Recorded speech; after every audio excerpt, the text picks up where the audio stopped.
I especially want to thank Senators Cornyn and Cruz for taking the time to join us today and being part of the aerial overview that we were able to take to get a better assessment of the entire region, as well as to work with us here on the ground.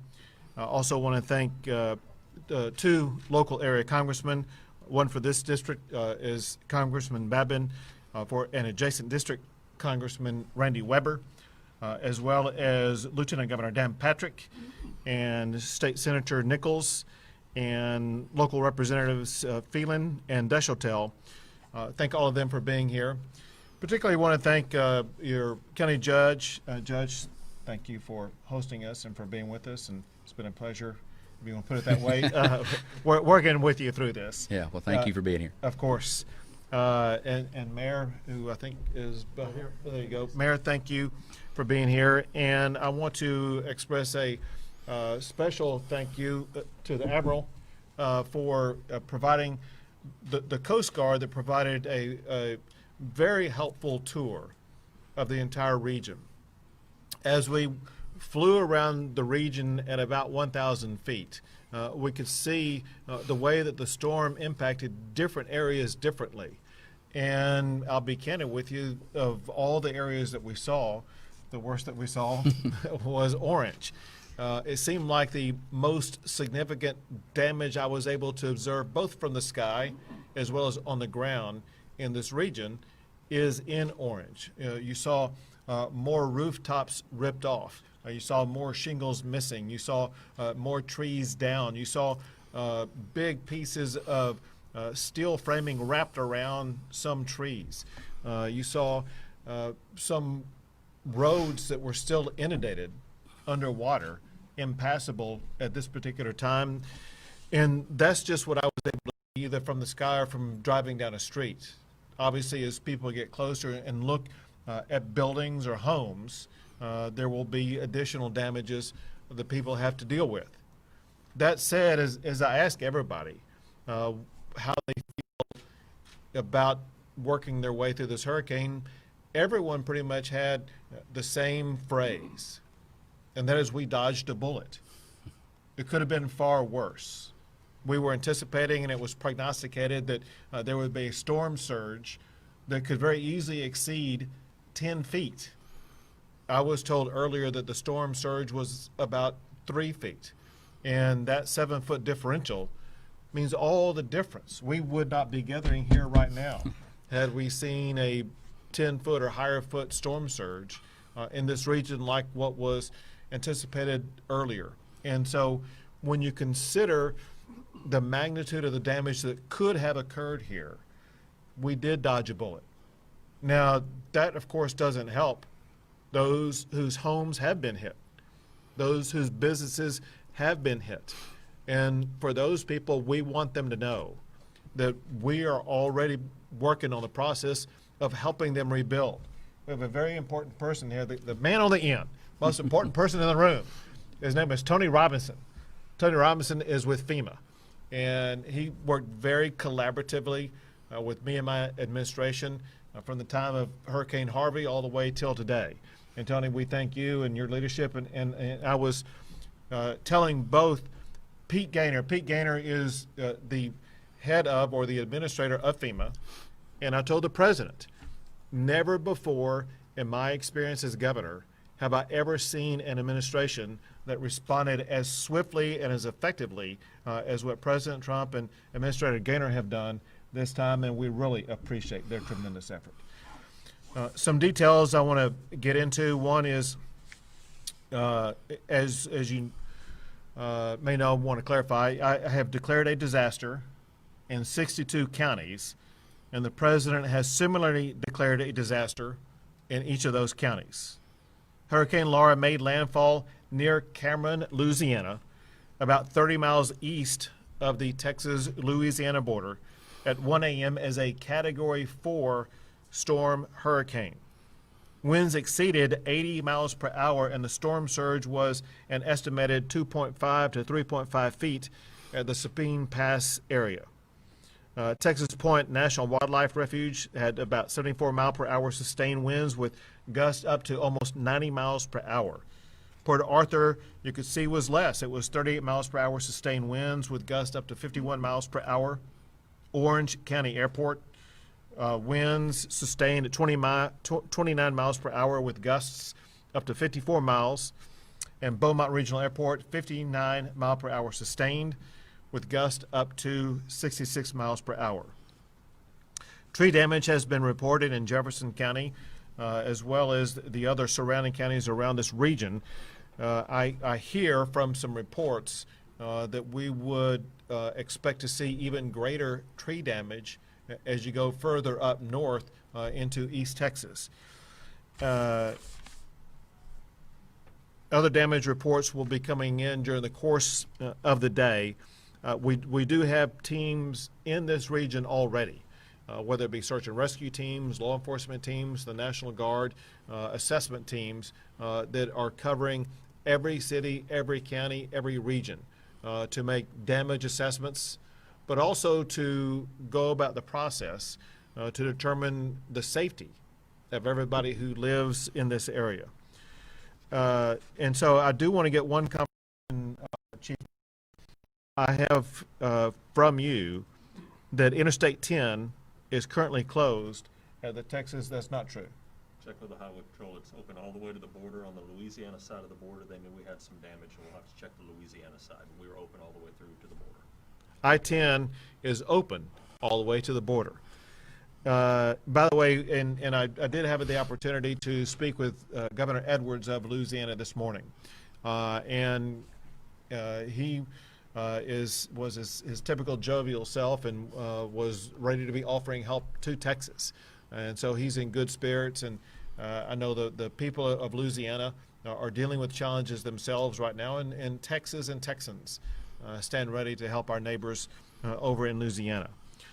Several state agencies, including the Texas Department of Public Safety, Texas Task Force 1, the Texas Parks and Wildlife, as well as the Texas Military Division, are scouring every aspect, every zone of all of the affected areas to provide search and rescue capabilities as needed.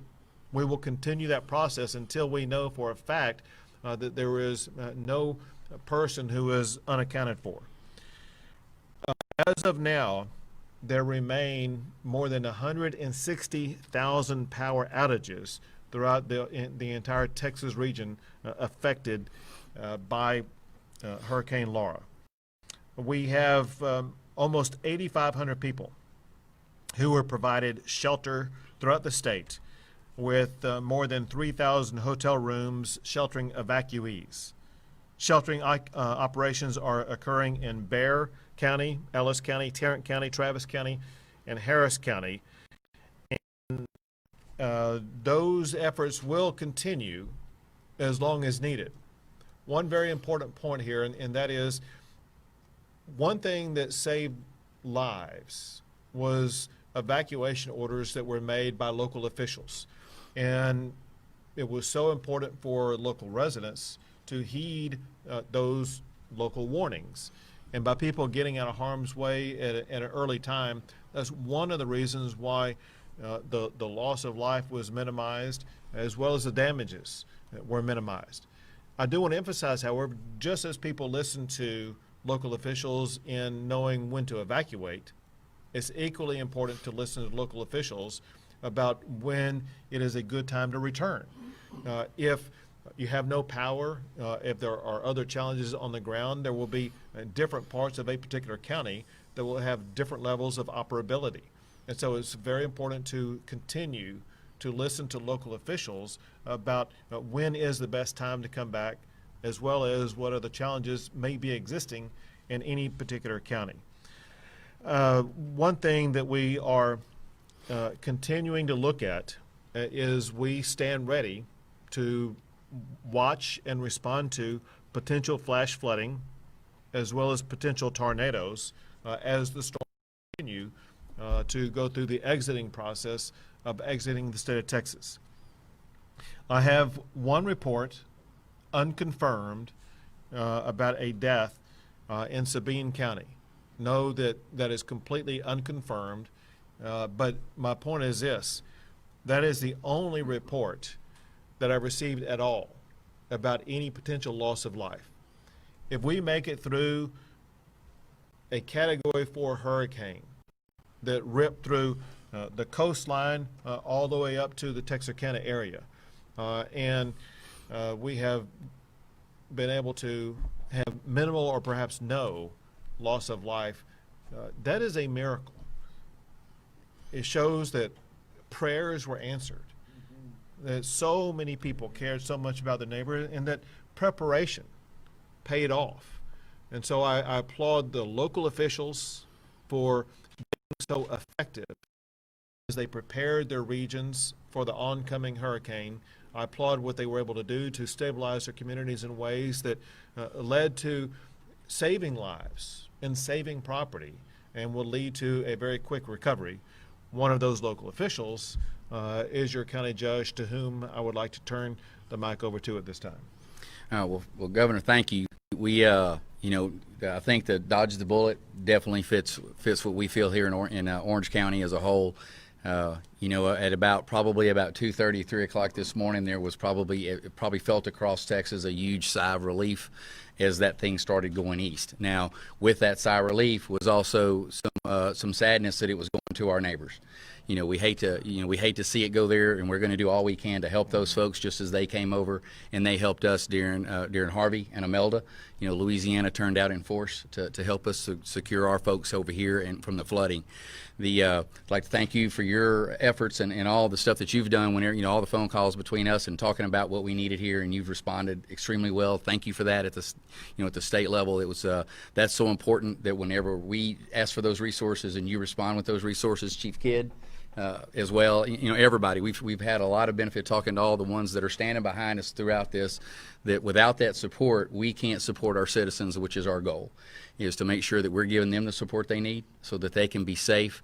They did heed the warnings to evacuate, and I got to think a whole lot of that is due to the fact that our local city officials, as well as city mayors and managers, that we all work together. Our local counties, that we have a good 6-county region that we work all together in, and so when we put out evacuation orders and different orders, that we do it as a team, and that consistent message goes across our communities. And I think that's just a huge benefit, and I think that helps the citizens understand what we're trying to do, and they trust it when they hear it coming from everybody. So that was our goal as we moved through the storm, and then once we knew that we weren't going to get the storm surge, well then of course we started focusing on what the wind damage was going to do. And we didn't get the 140-mile-an-hour winds, thank goodness, but we still got enough winds that we have some damage. So this morning our assessment teams went out as soon as it got daylight to get out safely.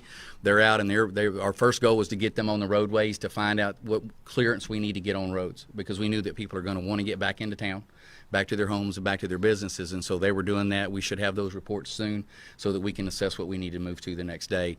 And that has a twofold approach. Number one is it lets our citizens come back safely, because it's one thing to not get hurt in a hurricane, but we don't want you to get hurt coming back either, because even though there's trees and stuff, there's some of those that haven't completely fell yet, so you got to be cautious. We got to be careful moving around. But we also know that we have a lot of assets here that we may not need, but our neighbors will. And we want to be able to get them as soon as we know that we're clear here. We want to be able to have that ability for you to send those assets over there and help our neighbors, because like I said, they've always helped us. Again, thank you for everything that you've done. Thank you to the city mayors and the managers throughout Orange County, because we work together, and without them we come up with good solutions as a team, and that's what we try to do. But thank you. Of course.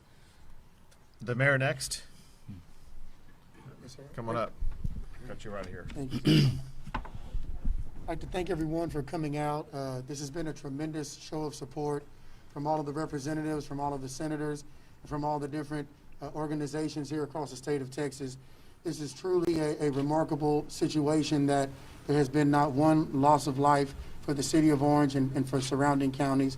And so I want to thank my emergency management coordinator, Ms. Leanne Brown, my fire chief, our police chief, my city manager, Mike Kunst, all of city staff for working diligently to evacuate our citizens.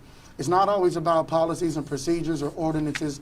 It's about loving people and loving them where they are for who they are. and that's what we stand for here in the city of Orange, Texas. So I want to thank you, Governor, for your support. It's definitely a pleasure to meet you, as well as all these other fine gentlemen up here, and I look forward to continue to working with you in the near future, and God bless you all for your support. Thank you, Mayor.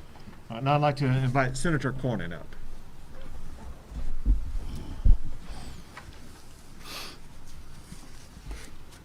Well, Judge, we celebrate with all of you this wonderful news that we've dodged a bullet, but we know this won't be the last one.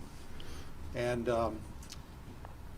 one of the things I like to think distinguishes Texas from some of the rest of the country when they experience natural disasters is the level of cooperation and coordination by different parts of the government. There's obviously a role for everybody to play, the local, the state, and then the federal level, where Texas congressional delegation is working. But one of the rules of thumb I go by is the 5 Ps. Prior preparation prevents poor performance. And I should add another P, Judge, practice, because you've had a lot of practice. And but I just want to congratulate you and Commissioners Court in stepping up on this project that Senator Cruz and the Texas delegation has worked on to enhance the levee system and storm surge system in this part of the state. There's a lot of attention given to the Ike Dike, which is very important, and that's certainly a priority, but we're one step closer as a result of your leadership and county commissioners stepping up to deal with that enhanced levee system that will cover 27 miles in Orange County, but also help some of the surrounding counties to deal with this in the future. So congratulations and thank you. Thank you. Thank you, Senator. Now Senator Ted Cruz. Well, thank you, Governor, and I will say Texans all across the state, Texans here in Southeast Texas are breathing a giant sigh of relief right now. This hurricane could have been much, much worse. We just completed an aerial tour of the region, and the damage is much more contained than prior hurricanes have been. And obviously our hearts are heavy for our neighbors in Louisiana, and we toured some of that damage as well. The damage in Louisiana is significantly greater. But given the magnitude of this storm, it could have been so much worse. And there were a whole lot of prayers that were lifted up across Texas, a whole lot of prayers across the country, and we saw prayers being answered. But we also saw a testament to the leadership we have in the state, at the local level, at the federal level. One of the realities in Texas when it comes to hurricanes is this was not our first rodeo. We have experience with natural disaster, and at this point we have county judges and mayors and state officials and federal officials who have come together and dealt with tragedy from Hurricane Harvey to Imelda to Rita to Ike. We've seen the devastation that can come from natural disasters, and we're grateful that this one didn't bring that same level of magnitude. But one of the reasons that we limit some of that damage is because we have such terrific cooperation at the local level, the state level, the federal level. All of us have been talking to each other, talking to the governor repeatedly, talking to the White House. Yesterday I talked to the Secretary of Homeland Security. You've got the federal government, state and local, all working hand in hand. And for those who were impacted by this, there will be resources and support also from the community, from the churches, from charities. I've got to say at this point, every time we face a disaster or even a disaster somewhat averted, I'm inspired to see how Texans step up and help each other, how Texans help their neighbors, help them out of harm's way, help clean up the mess and help them get back on their feet. And Judge, it's powerful to hear, but it's exactly the Texas spirit that even though there are folks hurting here, that one of the first thoughts is, we're going to help our neighbors in Louisiana, because I think that's who we are as a state, and that's who we are as a nation. Thank you. Now we'll call up your local member from the United States Congress, and that is Brian Babbitt. Thank you, Governor. I really appreciate it. Thanks for being here. Absolutely. When the chips are down, you bring your team, And like was just said, well, this is not our first rodeo.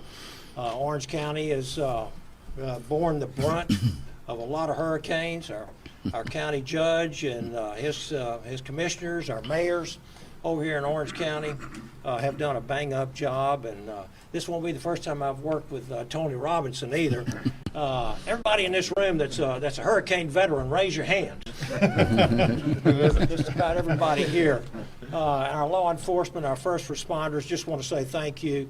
It's been something that people, when they say you have an unsurvivable 20-foot storm surge and you've got 150-mile-an-hour winds, Category 4, people evacuated. I got out late last night and came this morning, and I can tell you that it was very, I can't say I take great pleasure in looking because I saw a lot of roofs off, a lot of damage out here. But let me tell you something. For what we've seen in the past, we have definitely dodged a bullet.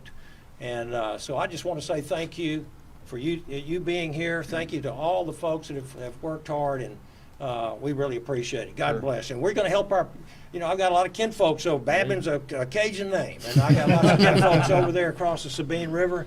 And they've come over here and helped us numbers and numbers of times. And so this will be an opportunity for us to go over there and help them. Brian, if you're Thank Cajun, are you serving lunch? Well, my wife knows how to cook that stuff. I can tell you, we'll have that arranged. Speaking of neighbors, we'll bring up your neighboring Congressman Randy Weber. Well, thank you, Governor. I don't have a lot to add. I'm here to support. We've got District 14 to the east. And since Brian's doing lunch, y'all are all invited. Just want to make that clear. We need a name for our great Texas spirit. We had the Cajun Navy come in during Harvey. How many of y'all remember that? Mm-hmm.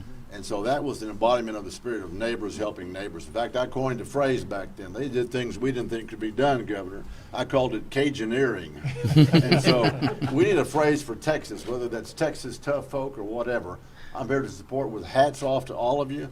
I've watched our great governor, our great senators, our great delegation come together, FEMA, the county people, the local people, cities, and I tell you what, my first hurricane was in 1961, Hurricane Carla. I was 8 years old. I'm almost as old as Dr. Babin. Don't want to out him. And I've been through a lot of hurricanes. I've never seen this much coordination. I've never seen this much FEMA help. Thank you, Tony, for jumping in. The president being ready to jump in. The governor working with the president, with the locals. We've got it going on in Texas. We know how to handle these hurricanes. Lord, are you listening? We don't need no more practice. And so I want to say thank you to all for all of you've done. Our first responders, we really think the world of y'all. We really love being in Texas. We really love what's happening right here, right now, because of the love poured out and the help we're going to get. Thank you all very much. We appreciate y'all. You. And now coming up is someone who helped both in the preparation for the hurricane, as well as someone who'll be heavily involved in the response, is Lieutenant Governor Dan Patrick. Thank you, Governor. As everyone has said, no one does this better than Texas. No one works better together than government at all levels.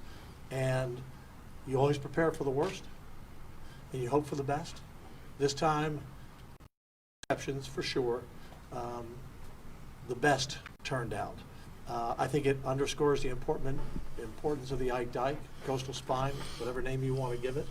And actually, I want to yield my time to your great Senator Robert Nichols, who does a fabulous job. This is his area. He drove down the... Say something? I wouldn't expect him to, but I'll be happy to.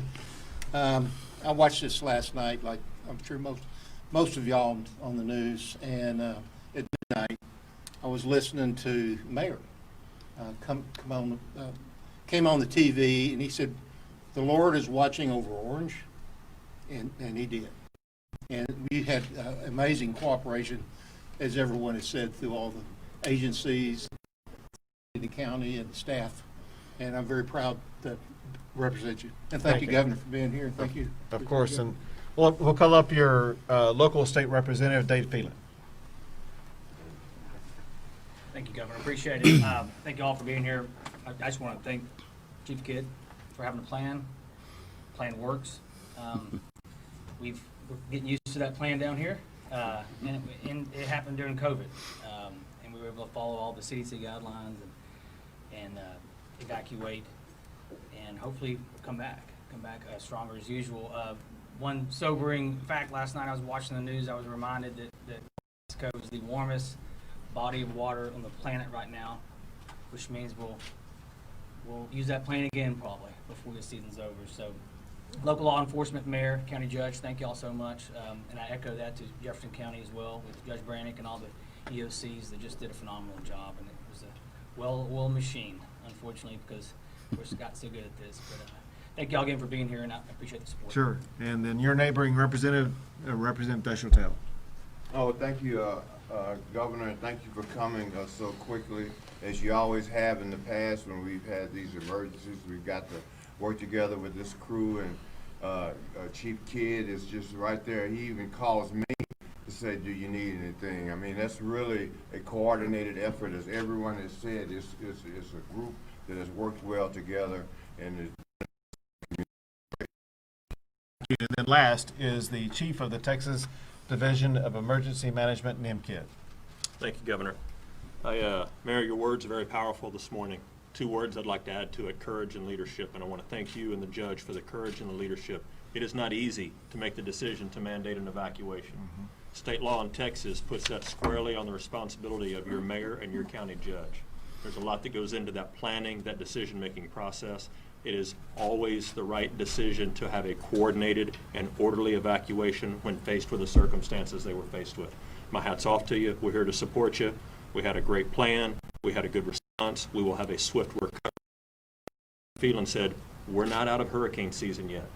This is not the time to high-five and go home. This is the time to double down and get ready for the next one. Very good. We'll take a few questions. Governor, can you talk a little bit about preparations for the next storm? Talk about the ice dike. Any other coastal protections for our communities? First, when it comes to preparation, we need to always replicate what we did this time. Preparation means acting in advance, and under the leadership of Chief Nim Kidd, as well as an entire team. We had previously staged National Guard, Texas Division of Emergency Management, Texas Task Force 1, as well as the Texas Parks and Wildlife officials, as well as lining up 15,000 people who can restore power to the region, and the list goes on. The key was getting people like that located in advance and prepared, but also it was working in collaboration with local officials and having the local officials make the key decisions and then supporting those decisions and assisting them. And always, it doesn't matter what type of storm, when it's going to happen, whether it's today or next year or next decade, that type of combined planning in advance is what always leads to better results. As it concerns things like, if you want to call it the coastal spine, the ice dike, whatever, we've had meaningful conversations about that just today. And someone who knows a lot about it is Senator John Cornyn. Senator, would you want to say more about it at this time? So feel free. If not, Just briefly, I know the ice dike is perhaps the best known storm surge protection, and it certainly is very important. But it's unfortunately is a very complex process for a very sophisticated storm surge barrier. But the Army Corps of Engineers is not scheduled to release their proposed plan until March of 2021. And then it's really up to local officials and state officials to say what they want in terms of that plan and how to implement it. And then it's up to the Texas delegation to support that plan. I would just repeat that we are close to turning dirt over, Judge, right? Yes, sir. On a $3.9 billion storm surge protection plan, which with the good work of the Lieutenant Governor and the Texas Legislature and the Governor, hopefully will allow Orange County to benefit from an additional, I think, basically 27 miles of an enhanced levee system, which will help. So Ike Dike is important. Report from the Army Corps of Engineers in March 21. But in the meantime, we're ready to start turning over dirt on that enhanced levee and storm surge system right here in Orange County. great. Next question. Governor, what's the next 24 to 48 hours look like for this community? For all of the communities impacted, first and foremost is to continue to assess whether or not any lives are at risk. Saving lives is job number one, and we will have teams throughout the entire affected region making sure that every life is safe. Then clearing pathways such as roads. I've heard some information not yet confirmed, blocked off either by water or by trees. And so we need to clear roadways so people and emergency vehicles can go and power line things like that, and then restoring power. So it's returning communities to a sense of normalcy. And then beginning today, really, but accelerating in the coming days, is what you typically see after a hurricane. One is getting prepared for debris removal. The other is assessing the extent to which damages may qualify for FEMA relief, if not using other strategies to make sure that the relief that's needed is provided. We do strongly urge everybody who has any insurance, please call your insurance agent today, tomorrow. Call very quickly. That's what they are there for, is to make sure they will respond to your insurance claims. Did you want to add to that? Looked like you did. Oh, no, I'm Okay, good. good. All right. You're covering it all. But that's what it looks like. Is there an expectation of when power in certain areas is going to be restored? I'll let Chief Kidd answer that. So the power companies are out doing assessments right now. Power that goes typically from the generation station or the power plant on the high and heavy transmission lines, those take the longest to repair. They'll assess those damages, and when you have your high voltage transmission lines, you can be several days before they get that infrastructure rebuilt. Power coming from the distribution station to the houses is usually faster to go up. So they will be working on several of those at the same time. Very important though, for people that are without power, please do not use a gas powered generator inside your home. Carbon monoxide is the #1 killer of families whenever it comes to times like this. So be very careful about how you're powering your home if you do not have power. And again, another excellent reason to listen to your local officials of when it is safe to come back. They are the closest to the ground of where the work is being done and will know best of when it's time to open back up and allow people to come back inside. So we're talking weeks. I would not say we're talking weeks yet. I think we need to wait until the power companies come back and give us the assessments of the timeline. But everybody up here is committed to make it go as fast as humanly possible. Governor, COVID is obviously still a big issue. Can you talk about anything that you guys have learned in preparation for COVID and a hurricane at the same time? So we prepared in advance of dealing with COVID and a hurricane before Hurricane Hannah. And so this was our second experience of dealing with both a hurricane as well as COVID. And there were several strategies that were used both times.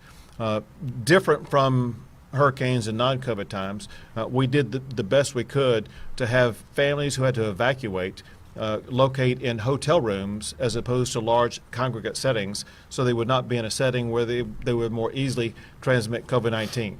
To assist evacuees as well as to assist local communities, we provided a tremendous amount of additional PPE, hand sanitizer, things like that. For people who were located to other regions, if I understand it correctly, they were provided, if needed, a COVID-19 test. Is that correct?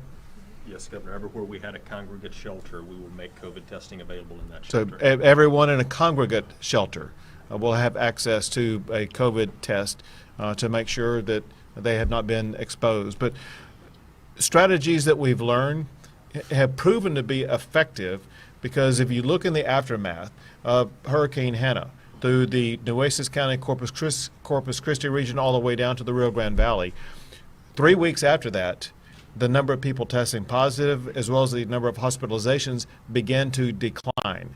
So it showed that the people in those regions handled well the combination of COVID and a hurricane, and I have no doubt the same will be true here. Governor, as far as those evacuees that were transported by city governments in the county and are in these outside the county now in these shelters, how will they know, how do they get back? What's the plan as far as returning them home? And obviously, it's when it's safe to come home, but how will you all do that? Sure, I'll have Chief Kidd answer that question. Yes, sir. So thank you for letting us get this message out. Again, when the local officials make the decision that it is safe to come back, the same transportation methods that were used to evacuate will be available to return or repatriate those citizens back to their homes. It's just a flipping of the process. It'll be the same buses, or however we moved them will be the same way that we bring them back. And it'll be important that they pay attention to their local government websites and in communication on their Facebook pages, because that's when they'll know that it's safe to come back. 2 more questions. Any rescues, any fire call-outs, law enforcement action, anything like hospitalizations? I turn to the mayor and the judge here. Last night, after the cutoff time, when the winds reached a certain level, we did not want to send our officers and first responders out into inclement weather. We had a few that called in the midnight hour, but we weren't able to respond to that. Since then, this morning, we have not received maybe 1 or 2 that were having problems with breathing and things of that nature. But the biggest issue is that right now, no loss of life. That's the greatest thing. And I thank my Lord and Savior, Jesus Christ. Because without him, none of this was possible. So I praise God for what he did for us. Last question. Great. Thanks, everyone. Thank you all. Thank you again, Governor. I really appreciate it. Absolutely, you're doing a good job. Well, like I said, having a good team helps, because and I got a good one. Yeah, it's